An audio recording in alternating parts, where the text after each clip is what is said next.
ঠিক আছে, আজি আমাৰ আলোচনাৰ যেটো বিষয়বস্তু হৈছে মৰ্চা চৰকাৰ। আমি ইয়াত কি বিষয়ে গম পাম পঢ়িলে কথা পাতিবলৈ নাই দিয়া। ইয়াত আমি গম পাম এক নম্বৰতে মৰ্চা চৰকাৰৰ অৰ্থ বুজিব পাৰিম। দুই নম্বৰ ভাৰতত মৰ্চা চৰকাৰ কেনেকৈ গঠন হৈছিল সেই কথা স্পষ্ট হ'ব। ভাৰতৰ ৰাজনীতিত মৰ্চা চৰকাৰৰ কাৰণবিলাক প্ৰভাৱবিলাক বুজি পাম। এইবিলাক যে মৰ্চা চৰকাৰ আছিলে UPA NDA ইহঁতৰ চৰকাৰ গঠনৰ প্ৰক্ৰিয়াটোৰ বিষয়ে আমি গম পাম। মৰ্চা চৰকাৰ সংজ্ঞা, ভাৰতত মৰ্চা চৰকাৰ ইতিহাস, এই চনটো 1977 চনটো সদায় মনত ৰাখিব লাগিব মৰ্চা চৰকাৰ বুলি ক'লে। গতিকে আমি পাঠদান এতিয়া আৰম্ভ কৰাৰ আগতে এই কথাকেইটা জানিব লাগে।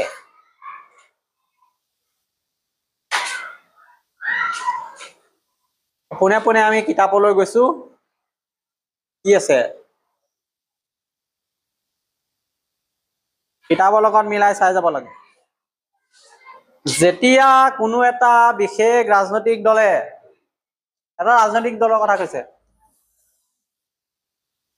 একক সংখ্যাগৰিষ্ঠতা লাভ কৰি চৰকাৰ গঠন কৰিবলৈ অপাৰগ হয়, তেতিয়া কেইবাটাও ৰাজনৈতিক দল একগোট হৈ চৰকাৰ গঠন কৰে। এনে চৰকাৰক মৰ্চা চৰকাৰ বোলা হয়। ধুনীয়াকে দিছে মৰ্চা চৰকাৰ কাক বোলে। কি ক'লে? যেতিয়া কোনো এটা ৰাজনৈতিক দলে চৰকাৰ গঠন কৰিব নোৱাৰে বা একক সংখ্যাগৰিষ্ঠ আসন লাভ নকৰে, তেতিয়া কি হয়? কেইবাটাও ৰাজনৈতিক দল একেলগে হৈ চৰকাৰ গঠন কৰে। তেনেকুৱা চৰকাৰক মৰ্চা চৰকাৰ বুলি কোৱা হয়। এতিয়া চৰকাৰনো আচলতে কি সেইটো আমি অলপমান জানি লওঁ।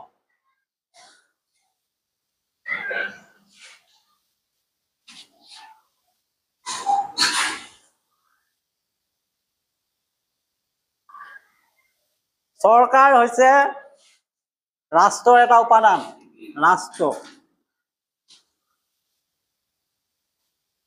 ৰাষ্ট্ৰৰ এটা উপাদান চৰকাৰ। এই চৰকাৰখনে ৰাষ্ট্ৰৰ কাম কাজবিলাক পৰিচালনা কৰে। এই চৰকাৰৰ 3টা অংগ থাকে, আমি আগতে পাই আহিছো। কাৰ্যপালিকা পাইছো নে নাই? ন্যায়পালিকা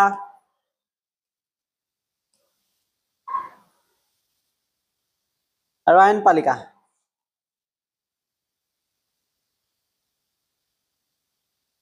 এতিয়া ইয়াত কি ক'লে? মৰ্চা চৰকাৰ। এই চৰকাৰ গঠন কৰিবলৈ হলে দেশত নিৰ্বাচন অনুষ্ঠিত হয় গণতন্ত্ৰত। আৰু নিৰ্বাচনত কোনে প্ৰতিদ্বন্দ্বিতা কৰে? ৰাজনৈতিক দলবিলাকে কৰে।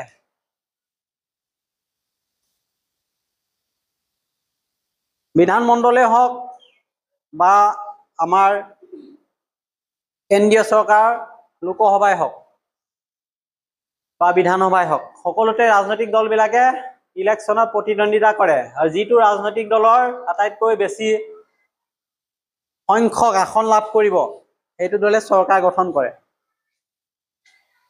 এতিয়া কৈছে যে কেতিয়াবা এনেকুৱা অৱস্থা হয় যে কোনো ৰাজনৈতিক দলে অধিক সংখ্যক আসন লাভ নকৰিব পাৰে, সংখ্যাগৰিষ্ঠ আসন।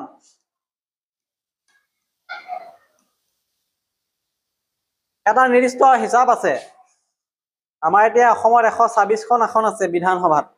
ইয়াত 2 হৰণ কৰিলে 200 গুণ 12, 2 3 গুণ 6, 63 হয় আৰু +1। এইটো 64 পাবই লাগিব যিকোনো ৰাজনৈতিক দলে। MLA 64 থাকিব লাগিব এটা পাৰ্টিৰ, তেতিয়াহে চৰকাৰ হ'ব। কিবা কাৰণত যদি কমি গ'ল MLA কোনো পাৰ্টিৰ, তেতিয়া কি হ'ব? বোলে 60 হে হ'ল। বিজেপি ধৰি লৈছো 60 হ'ল, পাব লাগিছিল কিমান? 64। কিমান কমিলে? +4। 4খন আসনৰ কাৰণে চৰকাৰ নবনাবও পাৰে কোনোবাই।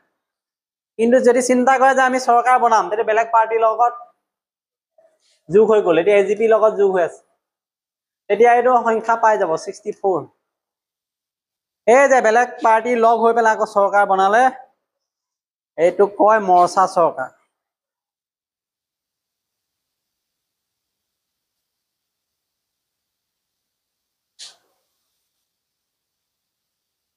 এতিয়া আমাৰ আজি পঢ়াৰ মূল বিষয়টো হৈছে এইটো মৰ্চা চৰকাৰ। মৰ্চা চৰকাৰ যোগ দিয়া দলবিলাকৰ আদৰ্শ ভিন্ন হলেও ক্ষমতা দখলৰ স্বাৰ্থতে তেওঁলোকে নিজা স্বাৰ্থ আদৰ্শ মোকাবিলা কৰে আৰু উমৈহতীয়া লক্ষ্য বান্ধি চৰকাৰ গঠন কৰিবলৈ জোট বন্ধনত আবদ্ধ হয়।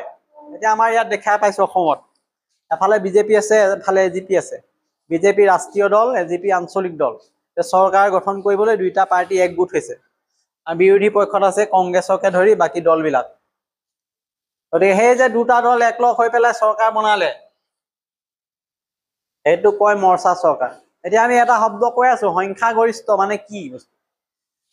এই সংখ্যাগৰিষ্ঠ একো নহয়, বিধানসভা বা লোকসভাত যিমান আসন থাকে তাৰ 2 হৰণ কৰি 1 এটা যোগ কৰিব লাগিব। যিটো সংখ্যা পাম সেইটো সংখ্যাগৰিষ্ঠ বুলি কয়। সেই আসন লাভ কৰিলেহে যিকোনো দলে চৰকাৰ গঠন কৰিব পাৰে, আৰু তাকে লাভ নকৰিলে এই ধৰণৰ চৰকাৰ হ'ব, মিলিজুলি চৰকাৰ। এতিয়া বহু দল একগোট হৈ পেলাই চৰকাৰ গঠন কৰে, এইটোক কয় মৰ্চা চৰকাৰ। যদিও বেলেগ বেলেগ ৰাজনৈতিক দল থাকে, আদৰ্শ বেলেগ থাকে, তথাপিও উমৈহতীয়া এক লক্ষ্য থিৰ কৰি সিহঁতে অস্থায়ী আৰু বুজাবুজিত এখন চৰকাৰ গঠন কৰিবলৈ সক্ষম হয়। এতিয়া এই ধৰণে যে মৰ্চা চৰকাৰ গঠন হৈছে, এই প্ৰক্ৰিয়াটো আৰম্ভ হৈছে, ইয়াত বিভিন্ন কাৰণ আছে। কি কাৰণত এনেকুৱা মৰ্চা চৰকাৰ আমাৰ দেশত গঠন হ'বলগীয়া পৰিৱেশ সৃষ্টি হৈছিল, বা আমাৰ ভাৰতত মৰ্চা চৰকাৰৰ যিটো ট্ৰেণ্ড আহিলে, ধাৰণাটো কেতিয়াৰ পৰা হ'ল আমি চাম, বা কি কি কাৰণত আহিলে। মৰ্চা অথবা সংযুক্ত চৰকাৰ ব্যৱস্থাটোৱে বৰ্তমান সময়ত বিশেষ গুৰুত্ব লাভ কৰাৰ কেইবাটাও কাৰণ আছে। নাম্বাৰ 1, ৰাজনৈতিক দলৰ সংখ্যা বাঢ়িলে, বৃদ্ধি হৈছে। আগতে এটা দুটা ৰাজনৈতিক দল আছিলে, সেইকাৰণে মানুহৰ মাজত বিশেষ সজাগতা নাছিলে, কোনোবা এটা পাৰ্টিকে দি দিয়ে চৰকাৰ হৈ যায়। কিন্তু এতিয়া মানুহ সজাগ হৈছে, দেশত বহু ৰাজনৈতিক দল, সংখ্যা বাঢ়ি গ'ল, মানে কাক ভোট দিব চিন্তা কৰিব লগা আছে। দেশত এটা পাৰ্টিও ভালকে ভোট নাপায়, চৰকাৰ গঠন কৰিব পৰা অৱস্থালৈ নাহে। গতিকে তেনে পৰিৱেশত কি গঠন হয়? মৰ্চা চৰকাৰ। এইটো ৰাজনৈতিক দলৰ সংখ্যা বৃদ্ধি। 2 নম্বৰ, এই একক ৰাজনৈতিক দলৰ প্ৰাধান্য হ্ৰাস। এতিয়া কোনো এটা ৰাজনৈতিক দলে বেছি প্ৰাধান্য খটুৱাব পৰা অৱস্থাত নাই। যদিও বৰ্তমান বিজেপি গোটেই ৰাষ্ট্ৰতে আছে, এটা সময়ত পৰীক্ষামূলকভাৱে দেখা গৈছিলে যে কংগ্ৰেছ দলে স্বাধীনতাৰ পিছত বহু বছৰলৈ অকল একক সংখ্যাগৰিষ্ঠ দল হৈ আছিলে, কিন্তু কংগ্ৰেছৰ যেতিয়া দিন বাঢ়িলে, তাৰ প্ৰভাৱ কমিলে, এতিয়া এই একক ৰাজনৈতিক দলৰ প্ৰাধান্য কমি যোৱাত এই মৰ্চা চৰকাৰ ধাৰণাটো আহিছিলে। 3 নম্বৰ, মৰ্চা চৰকাৰ কেলে লাগে? এটা নিৰ্বাচনত কোটি কোটি টকা খৰচ হোৱা পিছত চৰকাৰ গঠনত যদি জটিলতা আহি পৰে, তেন্তে আকৌ নিৰ্বাচন পাতি পেলাই চৰকাৰী ধনৰ অপব্যয় হ'ব। গতিকে তাৰ সলনি কি কৰিব পাৰি? মৰ্চা চৰকাৰ গঠন। গতিকে এটা নিৰ্বাচন পাতিবলৈ হাজাৰ হাজাৰ কোটি,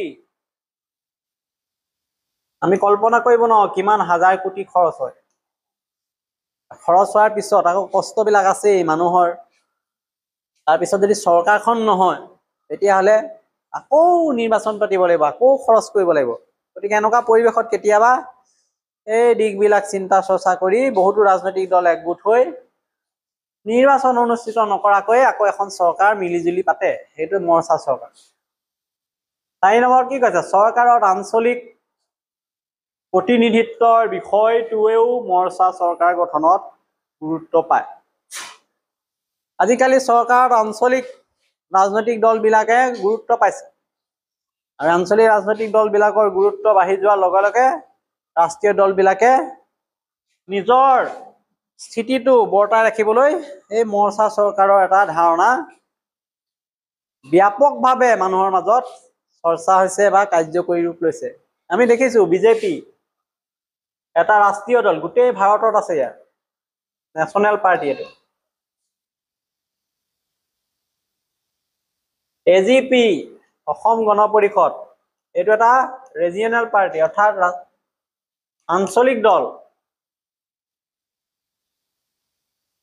এতিয়া এই দুটা মিল হৈছে আৰু চৰকাৰ বনাইছে অসমত কেলে বনাইছে বৰ্তমান সেই ধাৰাটো আহিছে যে অঞ্চল ভিত্তিক মানুহৰ যিটো চেতনা বৃদ্ধি পোৱাৰ লগতে আঞ্চলিকতাবাদৰ জন্ম হৈছে আৰু ৰাষ্ট্ৰীয়তাবাদৰ লগত একগোট হৈ দেশ শাসন কৰাৰ এটা ট্ৰেণ্ড আৰম্ভ হৈছে ধাৰা আৰম্ভ হৈছে গতিকে আমি এইকেইটা কথা সংক্ষেপে মনত ৰাখিব লাগিব যে কি কাৰণে মৰ্চা চৰকাৰ গঠনৰ প্ৰক্ৰিয়াটো আৰম্ভ হৈছে গতিকে ৰাজনৈতিক দলৰ সংখ্যা বৃদ্ধি পাই গলো একক ৰাজনৈতিক দলৰ আধিপত্যৰ হ্ৰাসটো পালো নিৰ্বাচনৰ যিটো খৰচ বৃদ্ধি পোৱাৰ কথাটো পালো পুনৰ নিৰ্বাচন অনুষ্ঠিত নকৰি চৰকাৰ গঠন কৰা কথা আৰু আঞ্চলিক প্ৰতিনিধিত্বৰ সুবিধা থাকে মৰ্চা চৰকাৰ এই কথাটো আমি পাই গলো আৰু মৰ্চা চৰকাৰৰ যিটো ধাৰণা ভাৰতৰ ক্ষেত্ৰত বৰ্তমান অতি প্ৰাসংগিক হৈ আছে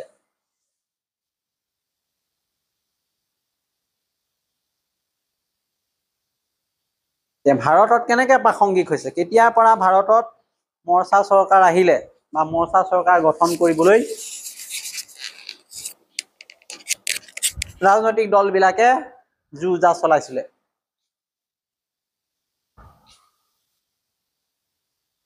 মৰ্চা চৰকাৰ বা সংযুক্ত চৰকাৰৰ ধাৰণাটো আমাৰ দেশত বৰ বেছি পুৰণি নহয় বুলি কৈছে নতুন বেছি পুৰণি নহয়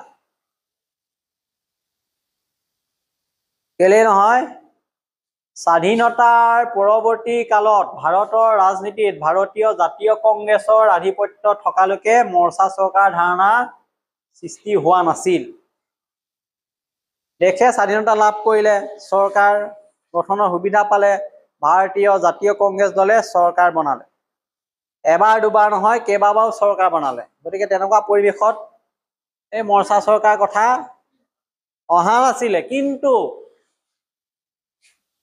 1947 পৰা 67 চনলৈকেহে কেন্দ্ৰ ৰাজ্যত জাতীয় কংগ্ৰেছৰ শাসন আহিছিল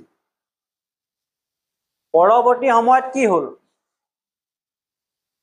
ৰাজনীতি হলনি হ'ল এই জাতীয় কংগ্ৰেছৰ প্ৰভাৱ সীমিত হ'ল লাহে লাহে মানুহৰ মাজত জনজাগৰণ সৃষ্টি হ'ল যে এটা ৰাজনৈতিক দলক এই ধৰণে যদি মানুহে অন্ধ অনুকৰণ কৰি থাকে দেশৰ ভৱিষ্যত বিপদত পৰিব গতিকে মানুহে নতুন চিন্তা চৰ্চা আৰম্ভ কৰিলে নতুন ৰাজনৈতিক দল গঠনৰ কুচকাজ আৰম্ভ হ'ল নতুন ৰাজনৈতিক দলৰ আদৰ্শৰ পিছত মানুহে কংগ্ৰেছৰ পৰিৱৰ্তে বেলেগ ৰাজনৈতিক দলৰ বিষয়েও চিন্তা চৰ্চা কৰিলে আৰু সেই কাৰণে 47 চনৰ পৰা 67 চনলৈ যিটো ধাৰা আছিলে কংগ্ৰেছৰ একক দল হিচাপে শাসন কৰাৰ লাহে লাহে ইয়াৰ হ্ৰাস পোৱাৰ পিছত ভাৰতত নতুন এটা ধাৰণাৰ সৃষ্টি হ'ল সেইটো হ'ল মৰ্চা চৰকাৰৰ তত্ত্ব আৰু সেইটো 1947 চনৰ পাছত ভাৰতত মৰ্চা চৰকাৰ গঠন হৈছিলে কাৰণটো হৈছিলে এইটো সুধিব পৰীক্ষাত কংগ্ৰেছৰ আধিপত্যৰ হ্ৰাস আৰু এতিয়া বৰ্তমান বহুদলীয় ৰাজনীতিত মৰ্চা চৰকাৰ এটা সাধাৰণ ধাৰণা হৈ গৈছে সকলোৱে এই বিষয়ে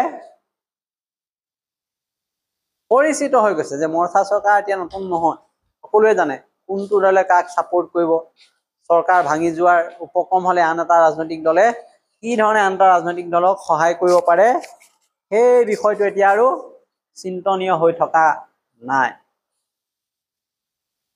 এতিয়া কৈছে কিন্তু লাহে লাহে আমি দেখিলো যে একক দলৰ এই আধিপত্যৰ প্ৰত্যাহ্বান আহিলে মৰ্চা চৰকাৰ গঠনৰ প্ৰক্ৰিয়া আৰম্ভ হ'ল এতিয়া এইটো চন পালো এই মানুহজনৰ ফটো দিয়া আছে কিতাপত 1977 চনত মুৰাৰজী দেশাই ফটো এটা দিয়া আছে মানুহজনৰ চাই ল আছে নে নাই মোৰাৰজী দেশাই ফটো এইখন সাইডত কিতাপত ইয়াত চাব নাই কোৱা এইটো বেলেগ বস্তু মোৰাৰজী দেশাই নেতৃত্বত 1977 চনত প্ৰথমখন মৰ্চা চৰকাৰ গঠন হ'ল আৰু জনতা দলৰ এই সংযুক্ত চৰকাৰ 1979 চনত পতন হ'ল আকৌ 1979 চনৰ অক্টোবৰ মাহত চৰণ সিঙৰ নেতৃত্বত আন এক মৰ্চা চৰকাৰ গঠন কৰে এইখনো স্থায়ী নহল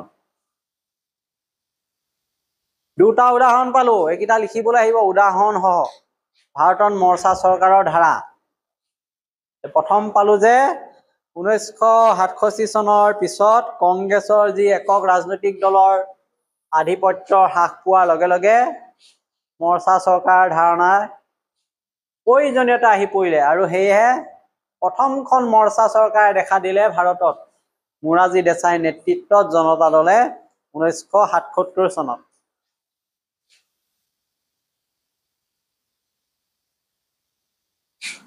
এইটো এমচিকিউত আহে প্ৰথম মৰ্চা চৰকাৰ কেতিয়া গঠন হৈছিল কাৰ নেতৃত্বত তেতিয়া 77 চনৰ কথা ক'ব লাগিব মোৰাৰজী দেশাইৰ কথা ক'ব লাগিব আৰু এই কোনটো ৰাজনৈতিক দলৰ আছিলে জনতা দলৰ কথা ক'ব লাগিব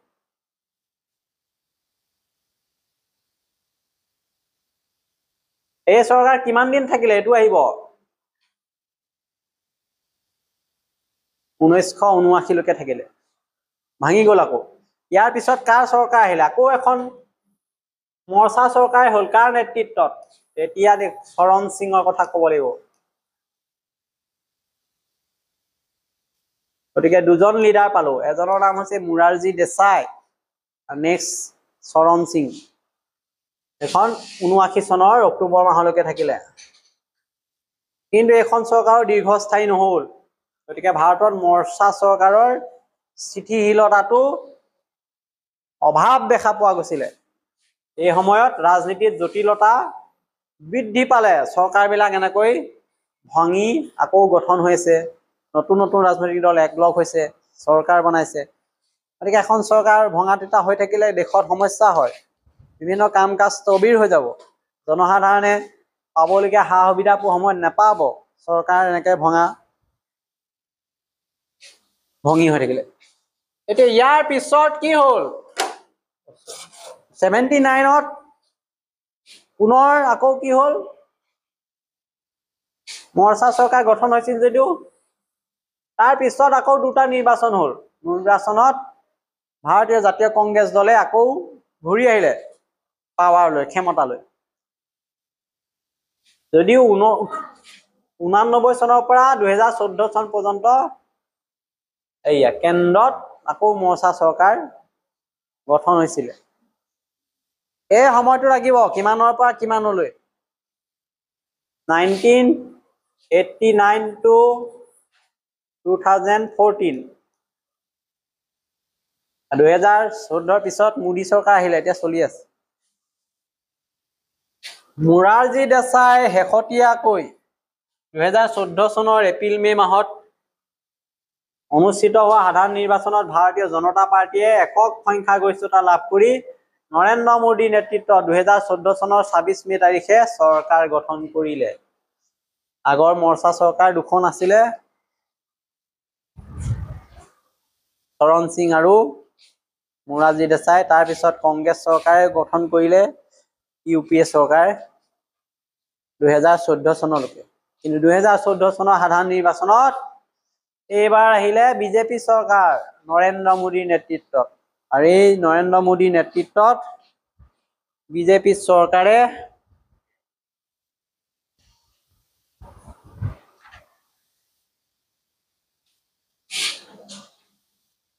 বৰ্তমানলৈকে কেন্দ্ৰত চৰকাৰ গঠন কৰি আছে আৰু যিটো আমাৰ ইউপিএ চৰকাৰ আছিলে 2014 চনলৈকে কংগ্ৰেছৰ নেতৃত্বত তাৰ প্ৰধানমন্ত্ৰী কোন আছিলে মনমোহন সিং ডক্টৰ মনমোহন সিং মনত ৰাখিব ইউপিএ চৰকাৰৰ দিনত প্ৰধানমন্ত্ৰী কোন আছিলে তেতিয়াহ'লে Manmohan Singh United progressive alliance আমি পাম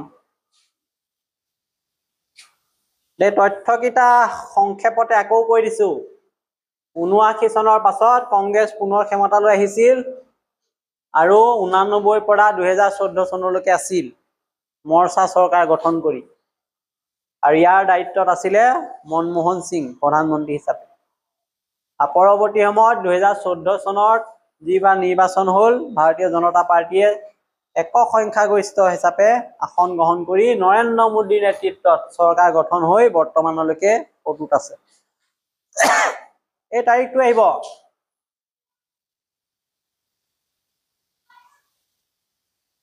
যে নৰেন্দ্ৰ মোদী চৰকাৰ কেতিয়া গঠন হৈছিলে কোন প্ৰথমবাৰৰ বাবে 2014 চনৰ কি তাৰিখ জুলি 26 মে তাৰিখ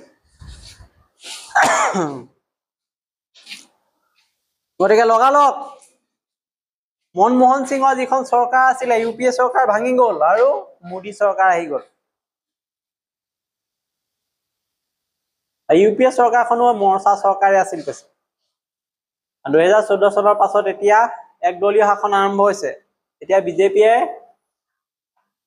একক সংখ্যাগৰিষ্ঠ দল বহুতো ৰাজ্যত এতিয়া অকল বিজেপি চৰকাৰ আছে কংগ্ৰেছৰ চৰকাৰ একেবাৰে কম ৰাজ্যত আছে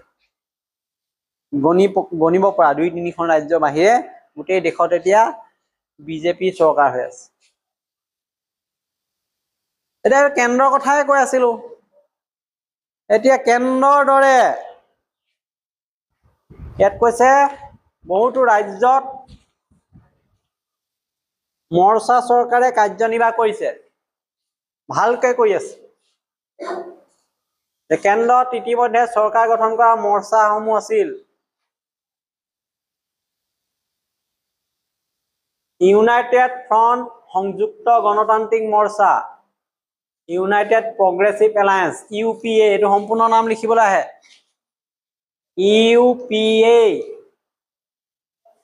ইউনাইটেড প্ৰগ্ৰেছিভ এলায়েন্স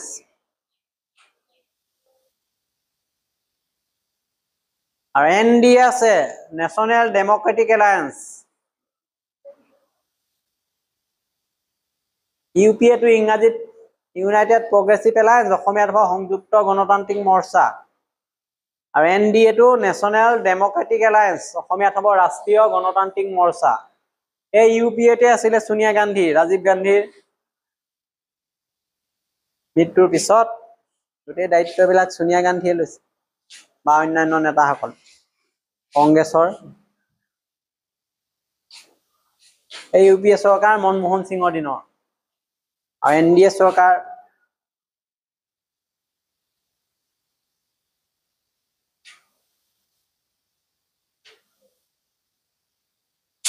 এতিয়া 2-1-2 এইকেইটা আহিব পৰীক্ষা লিখিবলৈ মৰ্চা চৰকাৰ United front UPA United progressive alliance NDA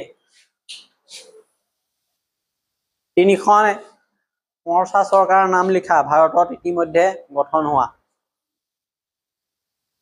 তেতিয়া ইউনাইটেড ফ্ৰণ্টৰ কথা ক'ব লাগিব ইউপিএ কথা ক'ব লাগিব ইউনাইটেড প্ৰগ্ৰেছিভ এলায়েন্স আৰু এনডিএ কথা নেশ্যনেল ডেমক্ৰেটিক এলায়েন্স এতিয়া কোনটো আছে এনডিএ আছে নামত বাকি গোটেই বস্তুটো বিজেপিয়ে এক সংখ্যাগৰিষ্ঠ হৈ চৰকাৰ গঠন কৰি আছে